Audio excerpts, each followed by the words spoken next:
Ne crains pas, je suis avec toi.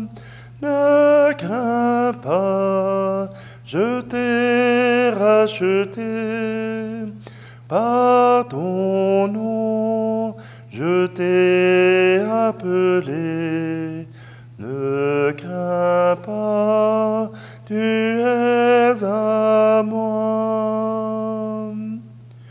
Tous ceux qui portent mon nom, tous ceux que j'ai formés, seront mes œuvres à jamais, seront ma gloire, car je suis moi, Yahvé, leur Dieu, le Rédempteur, le Sauveur.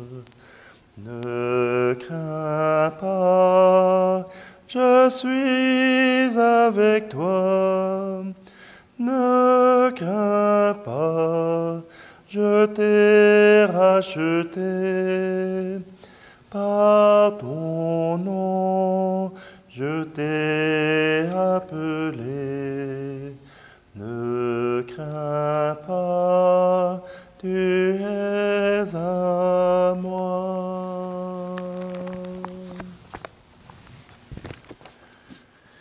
Nous sommes réunis au nom du Père, du Fils et du Saint-Esprit. Amen. Le Seigneur soit avec vous. Bonjour, bienvenue en ce vendredi. Ce vendredi un peu spécial, puisque dans la parole de Dieu, le Seigneur nous rappelle que dans le désir de l'homme, il y a si peu de place au changement, si peu de place à se faire dire notre vérité, qui devient souvent, il n'y a qu'une seule réponse qui arrive, la violence. Alors, aujourd'hui, tournons-nous vers le Seigneur. Tournons-nous vers lui et demandons à Dieu qu'il puisse nous pardonner toutes ces fois où nous avons piqué une crise, ou parce que nous avons été en colère, parce que nous n'avions plus le contrôle, nous n'avions plus la capacité de nous défendre. Alors, présentons-nous avec humilité devant le Seigneur.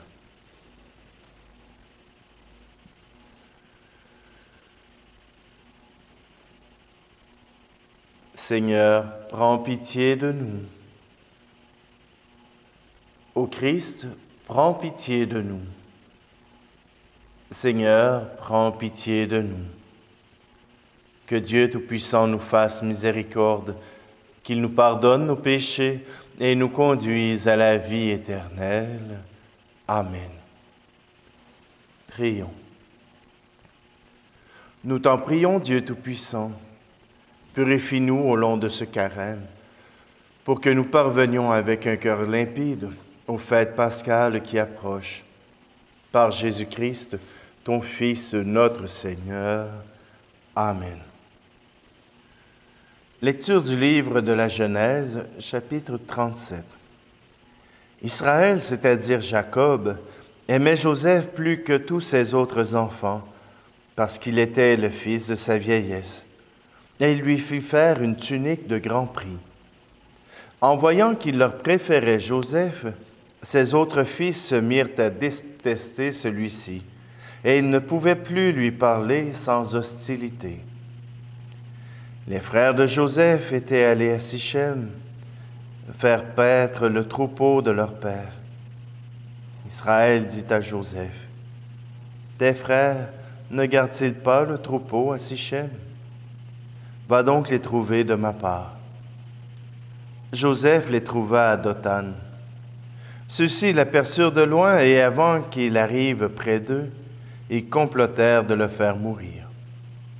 Ils se dirent l'un à l'autre, « Voici l'expert en songes qui arrive. C'est le moment.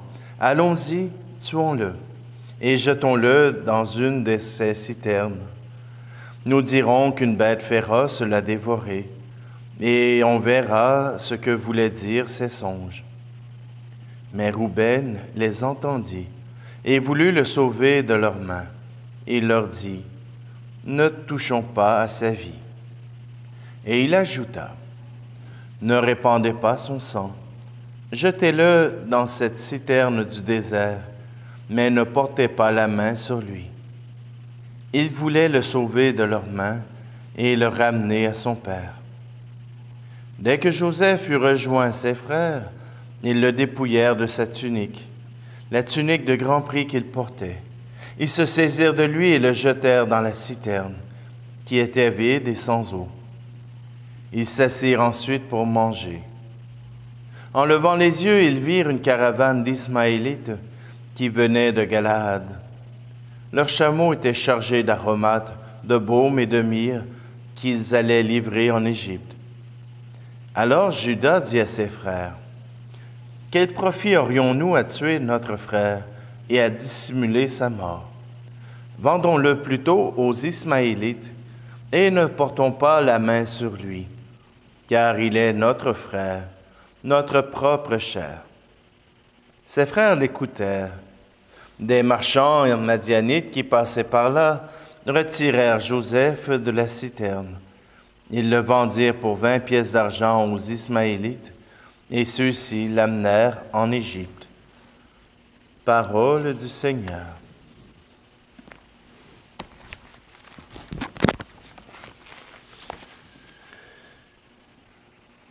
Gethsémani, interprété par John Littleton. Vous n'avez pas compris, lorsque viendra mon heure, vous n'aurez pas compris grand-chose à ma chanson.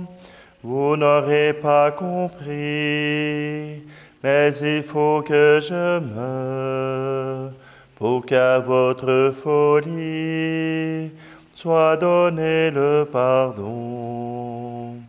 Vous n'aurez pas compris, vous fermerez vos portes, vous fermerez vos cœurs au soleil de l'amour, et vous vous en irez, lamentable cohorte, vers d'autres horizons qui reculent toujours. Ô Gethsémani, la lune danse dans les arbres. Ô Gethsémani, le vieux pressoir est plein de fruits. Vous n'aurez pas compris la bonté du message que je vous apportais en frémissant de joie. Vous n'aurez pas compris, vous croirez être sage en clouant la sagesse au gibet de la croix. Et vous profanerez toute la paix du monde en faisant retentir les cris de votre orgueil. Et vous vous en irez pour conquérir le monde, mais vous n'y sèmerez que la ruine et le deuil. Ô Gethsémani, la lune danse dans les arbres. Ô Gethsémani, le vieux pressoir est plein de fruits.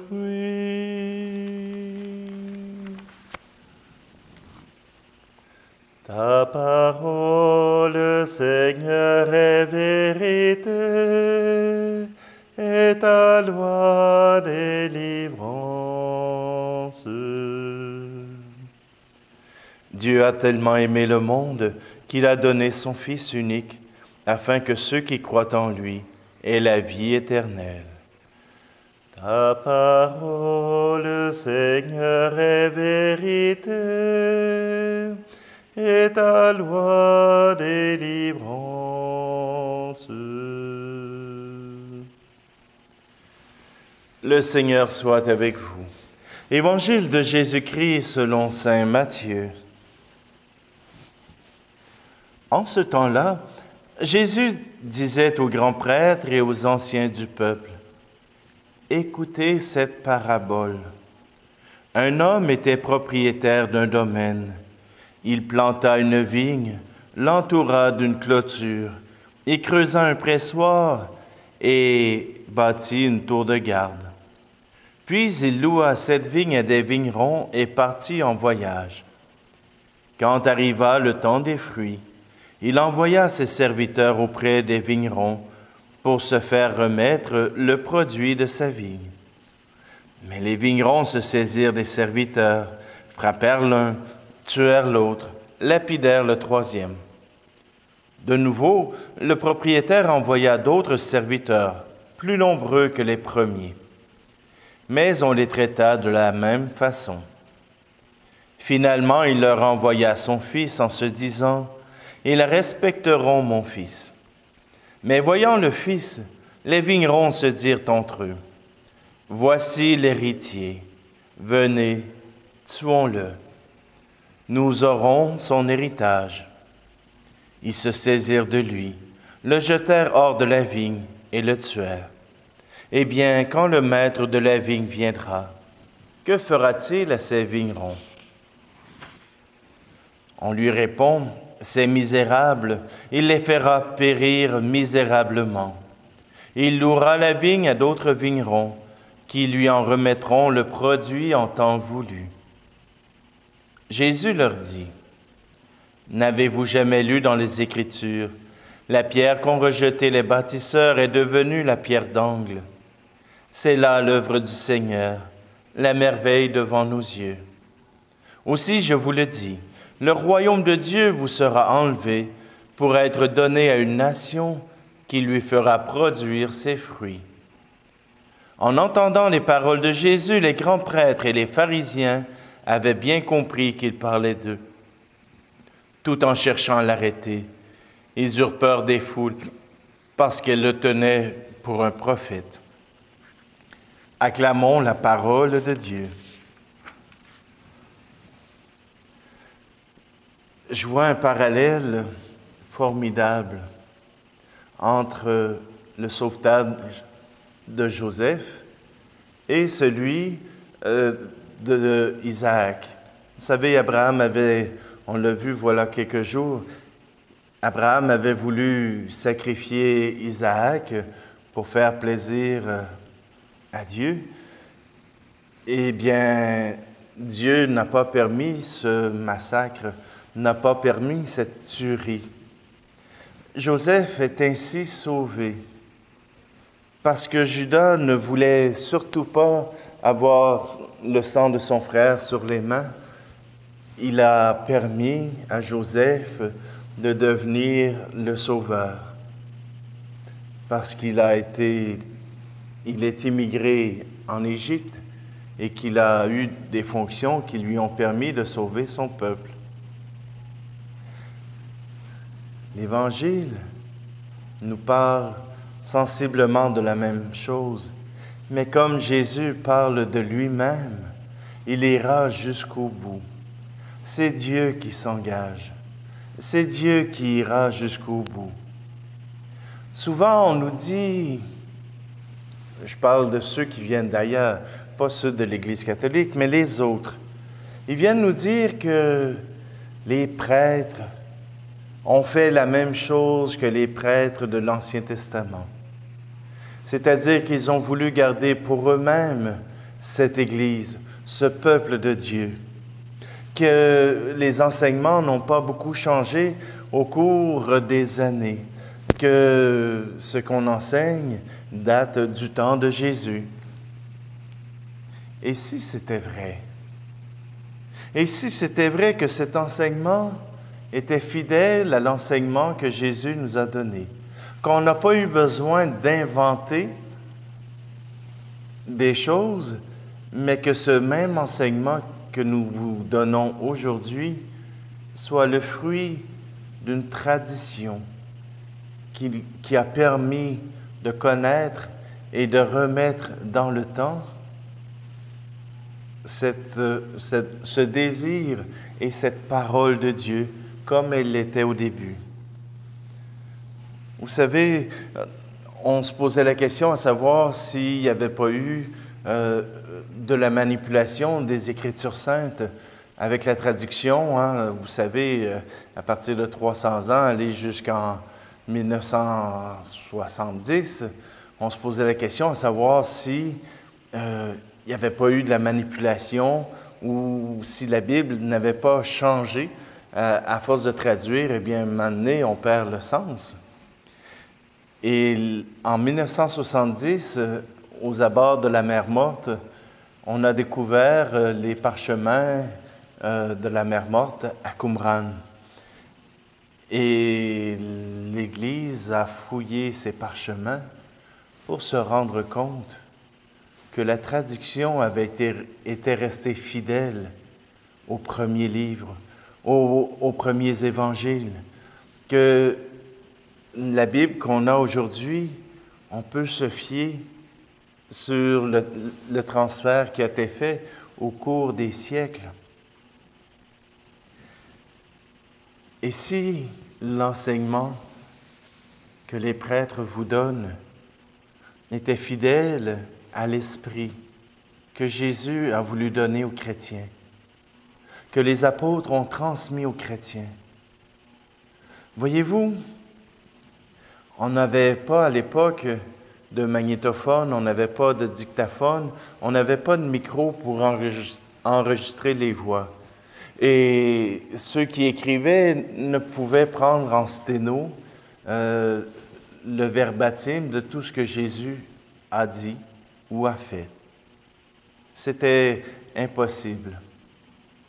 Mais après coup, ils ont pris le temps de bien écrire ce qui se souvenait des moments marquants de la vie de Jésus, de la vie de notre Sauveur. Alors quand Jésus vient confirmer dans cette histoire que Dieu a envoyé les prophètes, mais que les vignerons ont voulu garder pour eux cette vigne qu'ils croyaient la leur, voilà que Dieu n'a pas dit qu'il détruirait la vigne. Dieu a seulement dit, nous détruirons les vignerons et nous en placerons selon notre cœur. Alors, aujourd'hui, je vous invite à faire confiance.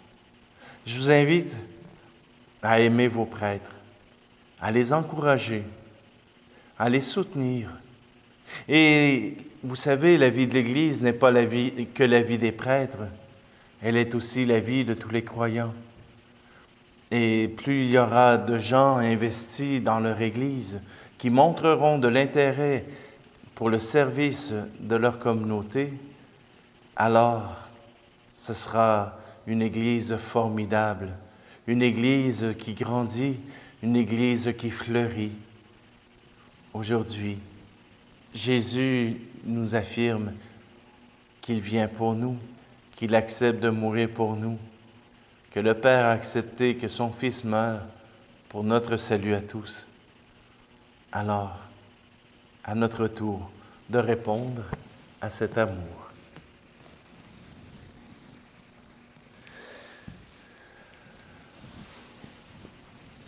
Aujourd'hui,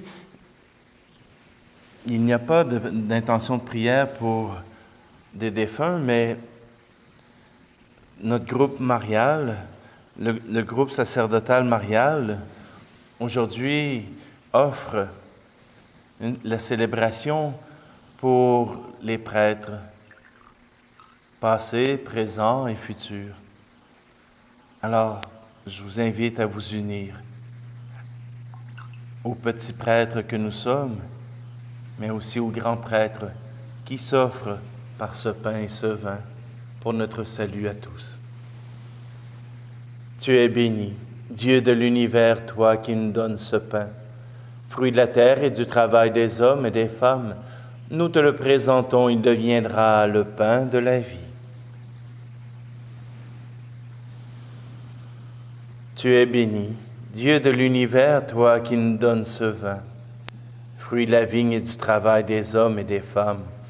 Nous te le présentons, il deviendra le vin du royaume éternel.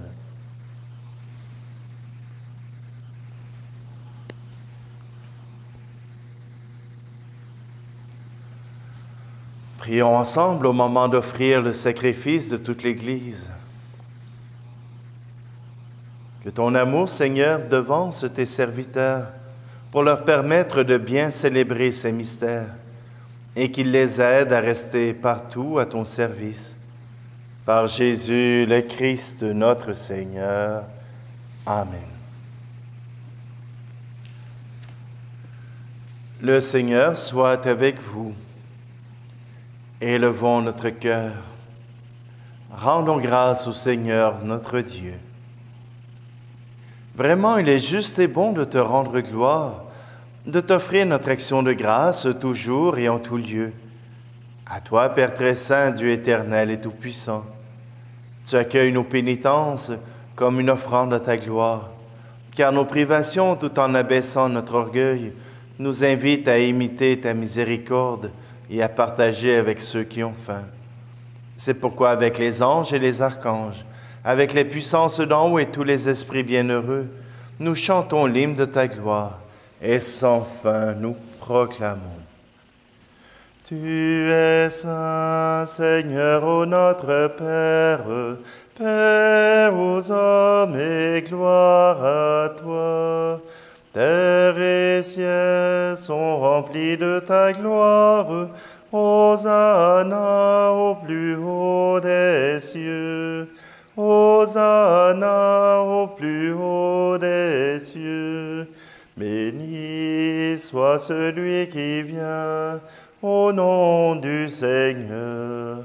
Hosanna au plus haut des cieux.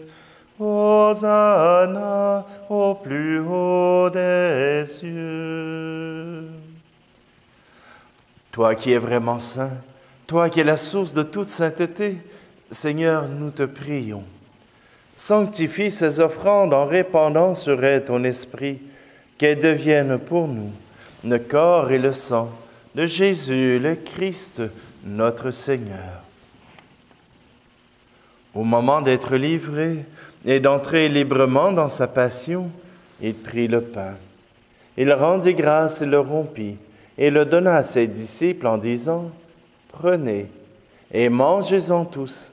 Ceci est mon corps livré pour vous. »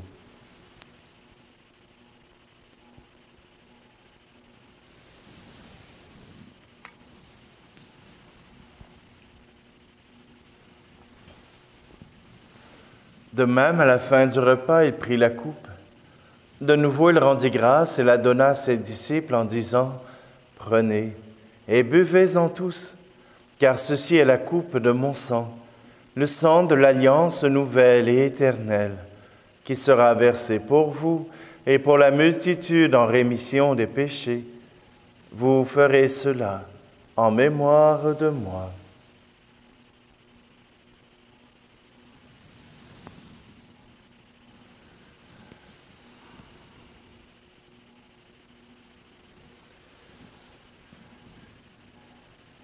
Christ est venu, Christ est né, Christ a souffert, Christ est mort, Christ est ressuscité, Christ est vivant, Christ reviendra. Christ est là, Christ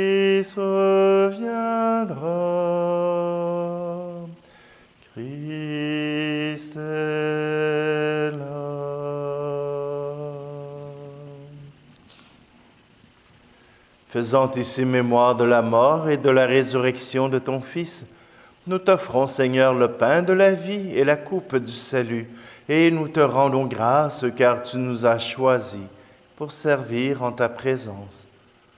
Humblement, nous te demandons qu'en ayant part au corps et au sang du Christ, nous soyons rassemblés par l'Esprit Saint en un seul corps. Souviens-toi, Seigneur, de ton Église répandue à travers le monde.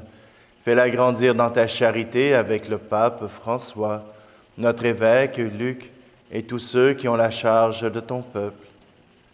Souviens-toi aussi de nos frères et sœurs qui se sont endormis dans l'espérance de la résurrection et de tous les hommes et femmes qui ont quitté cette vie.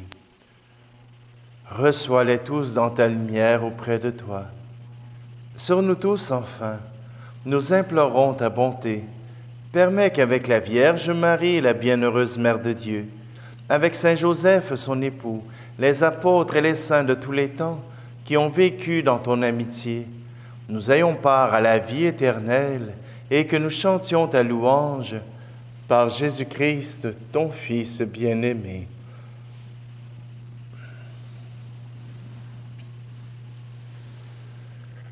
Par lui, avec lui et en lui, à toi, Dieu le Père Tout-Puissant, dans l'unité du Saint-Esprit, tout honneur et toute gloire pour les siècles des siècles. Amen.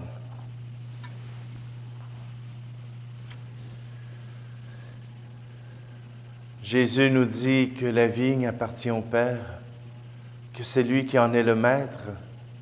Alors, prions-le qu'il nous offre son amour. Notre Père qui es aux cieux, que ton nom soit sanctifié, que ton règne vienne, que ta volonté soit faite sur la terre comme au ciel. Donne-nous aujourd'hui notre pain de ce jour.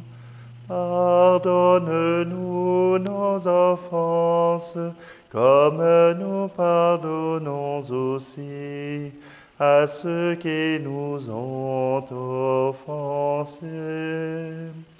Et ne nous laisse pas entrer en tentation, mais délivre-nous du mal.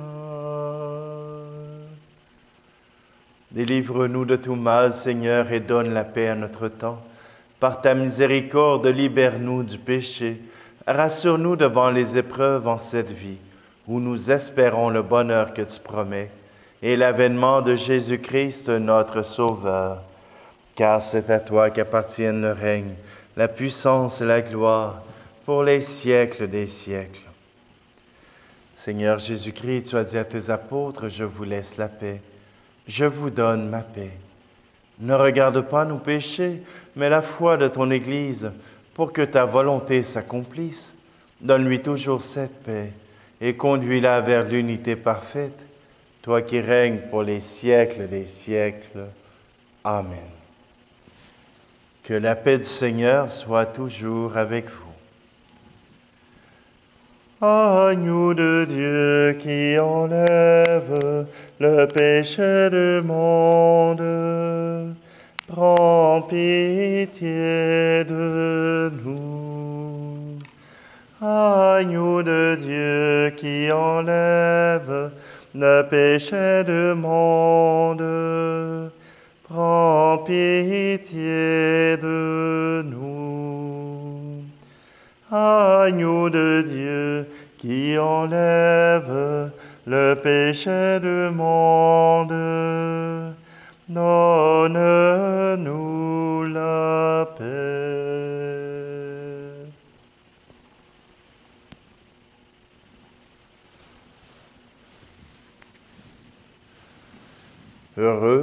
Heureuses les invités au repas du Seigneur. Voici Jésus, l'agneau de Dieu qui enlève le péché du monde. Seigneur, je ne suis pas digne de te recevoir, mais dis seulement de parole et je serai guéri. Seigneur, à travers cette communion à ton corps et à ton sang, puissions-nous être dignes de te recevoir en notre cœur, en notre âme.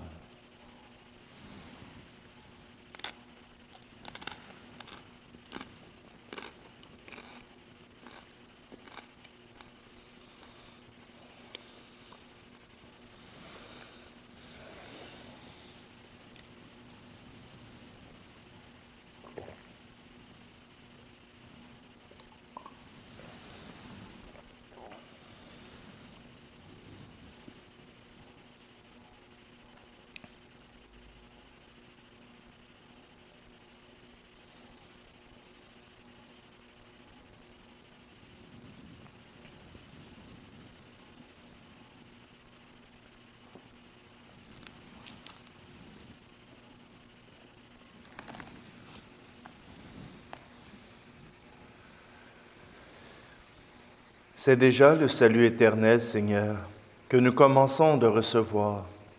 Accorde-nous de tendre vers lui, de manière à le posséder. Par Jésus le Christ, notre Seigneur. Amen.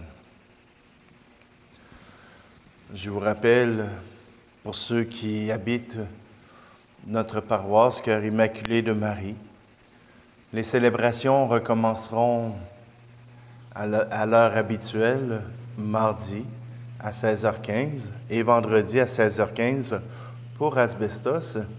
Et pour les fins de semaine, pour les messes dominicales, eh bien, ce sera la fin de semaine du 15. Alors, fin de semaine du 14.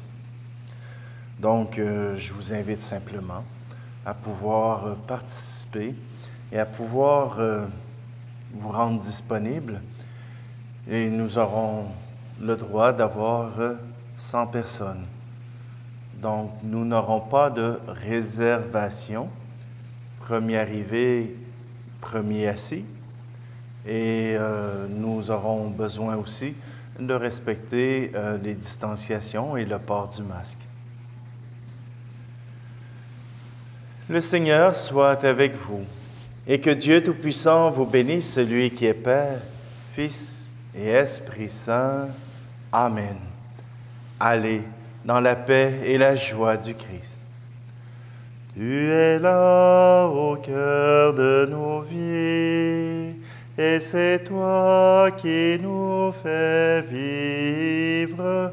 Tu es là au cœur de nos vies, bien vivant, ô Jésus-Christ.